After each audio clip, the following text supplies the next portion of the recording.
Hi, I'm John Sicotte, Executive Editor of the Brewer Magazine. Welcome to another edition of the Brewer Magazine podcast. We are sponsored by Keg Logistics. Make sure you're going to keglogistics.com/brewermag for all those details. And of course, you can find us online at brewermag.com and listen to the podcast at YouTube or on Spotify as well. Well, sometimes breweries open up just as a brewery. Sometimes they open up with a little bit more. How about a 3-in-1? As we are at Juniper Brewing in Bowling Green, Ohio. I got Zach and Chris with us. Thanks for joining us here on the Brewer Make podcast, guys. Thanks for having us. Super excited. Thank you so much. Thanks for joining me. And yeah, like I said, 3-in-1. You guys, when you open a coffee shop, drinking some coffee right here, a brew pub model, so that means a restaurant and also a brewery as well that is putting out beer into the community and right here near the campus of Bowling Green State University. Why? Oh man, you want to take Yeah, that one first? sure. Yeah, so I feel like, people ask us this all the time, like why 3 separate businesses? And it's even unique too, like if you've ever visited our space, like the space itself is pretty unique. Um, you know, one, Zach and I just love beer in general. We're BGSU grads, we're Falcon Flames, and we moved to Cleveland back in 2013. Actually, we moved in 2006. We moved to Cleveland, and then, anyway, so in Cleveland, we really started to understand the beer industry, and we made good friends there with the beer, culture, and we started then traveling. Like I think a lot of couples do. It's like their thing, right? So we traveled. I at the time was in the banking industry. I still am in finance, but I had the territory of Michigan, and so we just fell in love with Michigan in general. In one of my trips, I visited, Traverse City, and there was this little shop called Brew, and it was a cafe, and they had all these tap handles. And Zach and I together, we're just a little unique. It's like our passion was like scheming, So we would be like, man, if we had a brewery, if we had a place, what would it look like? What would it be? And I came home and I was just like, you're not gonna believe this. It was this like little cafe.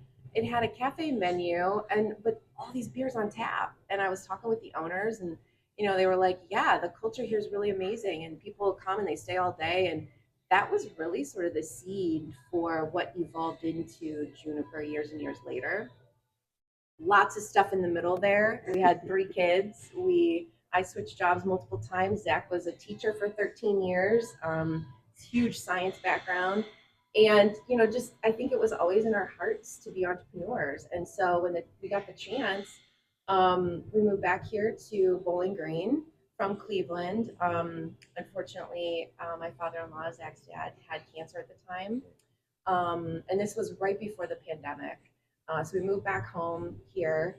I'm actually from the Canton area in Ohio. But together we started to think about, okay, let's make this real. Let's do it. It's now, right? It's now or never. There's never a good time. Although that was a particularly not a great time. Months later, the pandemic began. Yeah. But what a lot of folks don't know, and they always say, like, man, your road was so tough, and it was like, during the construction, during the pandemic, all that.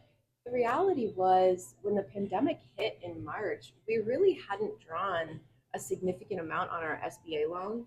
We could have turned back. And we just kind of looked at each other and we were like, it can't last that long. How long can this last? But at that moment, we started to retool our whole model. We did have drip coffee in the original business model, and it was sort of like Panera style. Like you kind of walk up, get your own. Because as you can see, the space is 7,000 square feet, so it's a lot of space. And we're early people, so we knew Zach was going to be up early in here. So it was like, why not be open? This space actually was a Panera before we took it over. Yep. So we really thought the coffee makes perfect sense. Just have it open, have some pastries, whatever. Well, the pandemic hit, obviously, way delayed our ability to get the machinery and all of the equipment up and running on the beer side. And so we just invested even more money into the cafe. We purchased an espresso machine. I mean, all the things. We worked with these really amazing partners. We wanted things to be kind of local, but with our Cleveland roots, we picked Rising Star Coffee Roaster, which I was super passionate about and love those guys when I worked in downtown Cleveland for all those years. And they really helped us get off the ground. They helped us get the coffee piece of it up and running. Because although I love coffee, I'm a black coffee drinker. So I was not, they helped us. So it was awesome. We opened the cafe in February of 2021, probably about, what did we anticipated opening in summer. So it was about like 6-7 months after when we anticipated opening. And then I want to say beer came along in April, and then food in May. So it was kind of strategic to like do that. Yeah. But and we had to. There was no other way to do it. But it just caused so much confusion for customers, guests, and employees. They were like, "What's going on? I thought we were a coffee shop. I thought we were this." But now I think folks are starting to get it. And Juniper, 4 years later, is really kind of making its way. It's getting its feet underneath itself. We're all, the staff is amazing. We've gone through multiple iterations of culture and different like team structures and leadership structures. I work a full-time job in addition to Juniper, and that affords us the ability not to lean on the business to support our family. As I mentioned, we got 3 kids. We have 3 kids. So we've just it's all in. All the chips are in, on this model, which we believe is in the spirit and in this like moment of this craft beer wave and this new industry movement that's happening. So it's like full flavor, all taste. It's coffee. It's we're working on THC stuff. We have a catering model. We have a distribution model for beer. I mean, it's just like anything and everything you can imagine is happening here. Wow, yeah.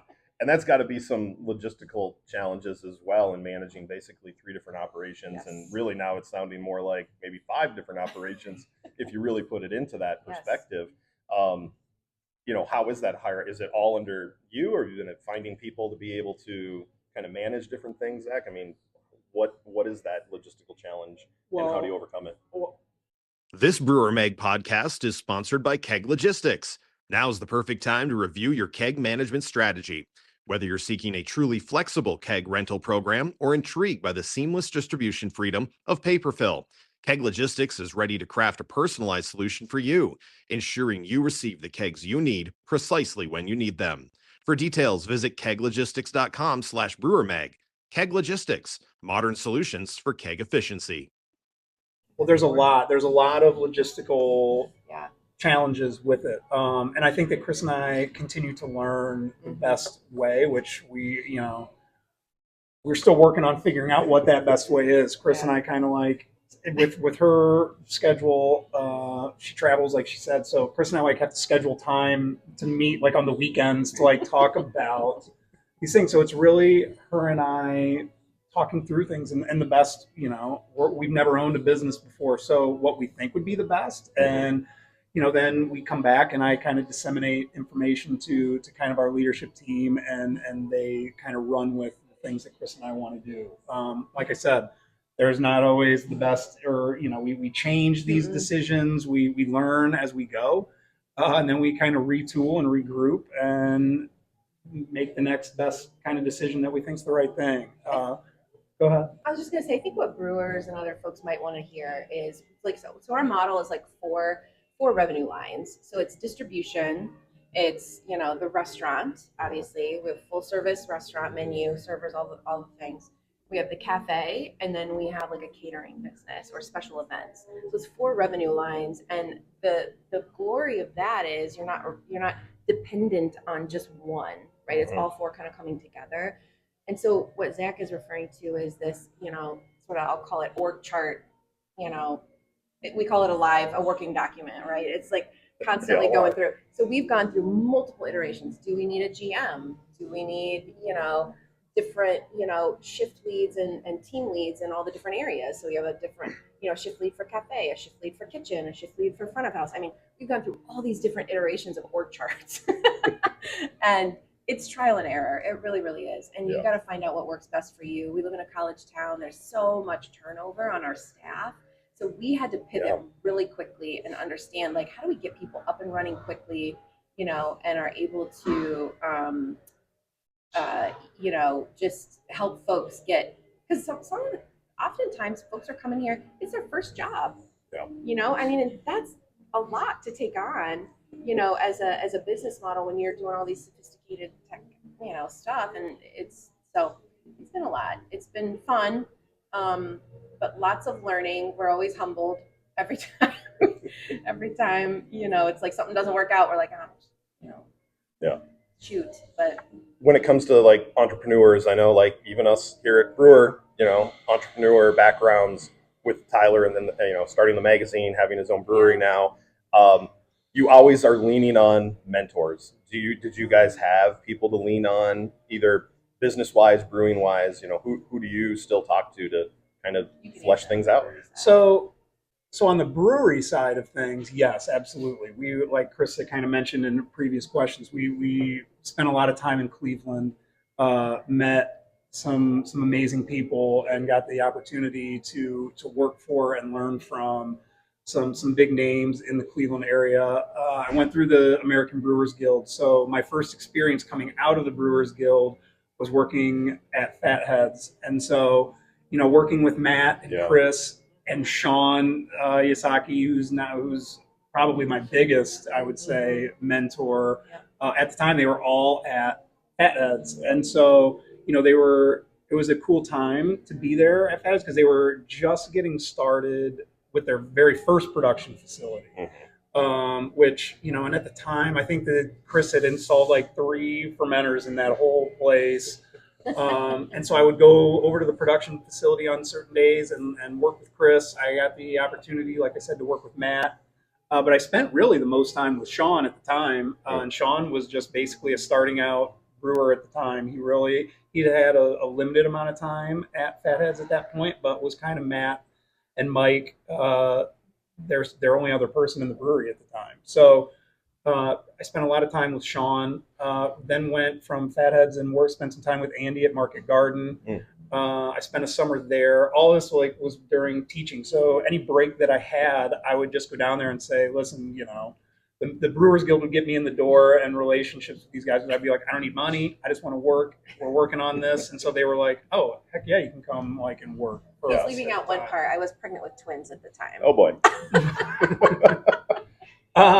Yes. Busy. Yeah. It was busy. And then, like I said, Sean went to Platform and then opened up Noble Beast. And so, then I spent a lot of time with Sean and Eric at Noble Beast and really kind of got to dive in and spend time.